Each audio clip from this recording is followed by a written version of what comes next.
So today I'm going to show you how to swap out or replace a new deadbolt for an old deadbolt that's not working well anymore. I also have a video on troubleshooting deadbolts, so you can have a look at that too and see maybe you don't have to replace it and you can just do something to make it work better. So first thing you have to do, you see there's two screws back here.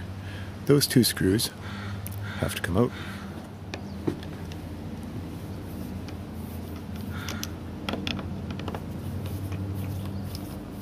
We got our screws undone. Take that out. And you see what you're left with is the cylinder, and you can take the other side of the deadbolt out, and you're basically 3/4 of the way there. Now, sometimes you may have a situation like this where there are no screws on the back of that plate. That means that is a little kind of decorative cover plate. You have to get that off. Usually, right under here, there is a little Allen set screw, or a hex set screw. You'll need the right sized one of these to get that off, and making sure that comes off, and then you got to pry this little plate off with a screwdriver. Usually someplace around here there'll be a little cutout in order to pry it off. Protect your door finish, you just slip a piece of cardboard under there on the screwdriver and pry it off, and there you see your two screws that you got to take out. See, there's a little cutout on the bottom of this thing that you want to get your screwdriver into to pop it off. You can take this to the hardware store to buy the new deadbolt. It's really possible, if your problem is only in here, that you buy a new deadbolt, and if it's the exact same, you can basically just slip it in here. You don't have to worry about changing the bolt out if the bolt's working properly, if it's not that old a deadbolt. So just something to consider to make the job even easier. Now I got to take the bolt out. This one is held in by two screws. There's another type which is just set in place, doesn't have any screws. This is the other type of way bolts are mounted. It just slips into place there, and you just pull it out.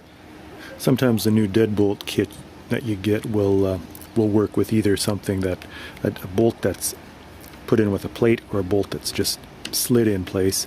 Again, if you can get the bolt out and take it to the hardware store, get an exact replacement, that helps a lot. And then the whole thing gets pushed out like that.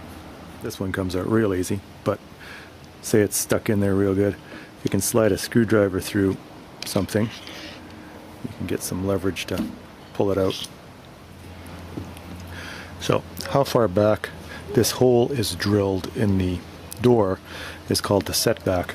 There's kind of two standard setbacks that are used, and again the deadbolt little replacement kit that you have bought will be able to do either.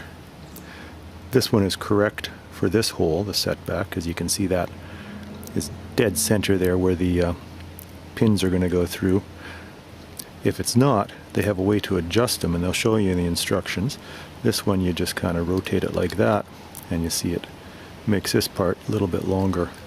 Now there is usually an up and a down to the deadbolt because this is offset a little bit. So look for the up sign, and you just slide it in. This one's going to require trimming of the wood to fit nicely. You can use just use a razor knife to trim that up. Usually they just slide right in. Okay, so I just used a razor knife to clean up the edges of this a bit to make it a little bit bigger. Yes, I know, hear you guys talking about, oh, you're supposed to use a chisel and that. Yeah, you're supposed to use a chisel if you're chiseling out this whole thing, but for this I'm just trimming a little bit here and there, and most people have razor knives, they don't have chisels, and now it slides in nicely. So then you just put these screws back in.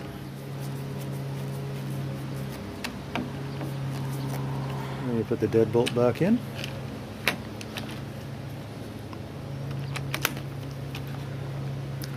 And getting these screws in is a bit of a hassle. You really got to wiggle them around a bit. Sometimes if you don't get this, if it's, you know, off center, this is up or down too much, it'll bind when it opens and closes. So you just loosen off the screws a bit, move it a bit, and tighten it up till it works well. And then that's it for this side of the door. The other side that you may want to replace is the strike plate, where the deadbolt actually goes in. You know, if it's in decent shape and it works with the new deadbolt, maybe you just leave it, but I'll show you how to do it anyways. So here's the strike plate, the new strike plate that came with the replacement kit that I have. Here's the old one. As you see, it's got 4 holes, screw holes instead of 2. It's more secure just because there's more screws going into the wood and they're going in deeper. However, to put this one on, you're going to have access to a drill. Depending on how secure you think you need things and that, you know, you either just stick with the old one or upgrade to the new one. So on this strike plate where there's 4 holes, these big holes are where the big 3-inch long screws are going to go in, and you want that to be towards where the most wood is. So that's on the inside of the door frame. I'm just going to drill 4 little tiny pilot holes right in the center so I can make sure that I'm pretty much centered on all these holes. The instructions for the deadbolt kit say use a 1/8 inch bit, so that's what I'm going to use.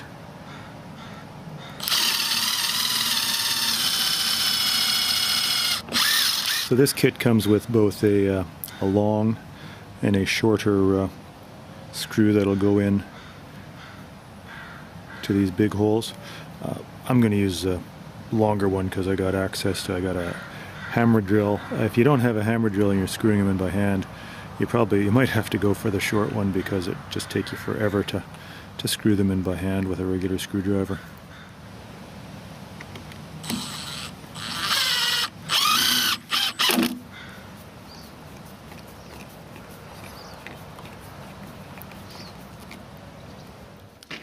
And that's it. A new deadbolt in place. I have again I mentioned I have a video on troubleshooting deadbolts, whether you need to replace it or not. You might want to watch that and get some ideas. Otherwise, thanks for watching.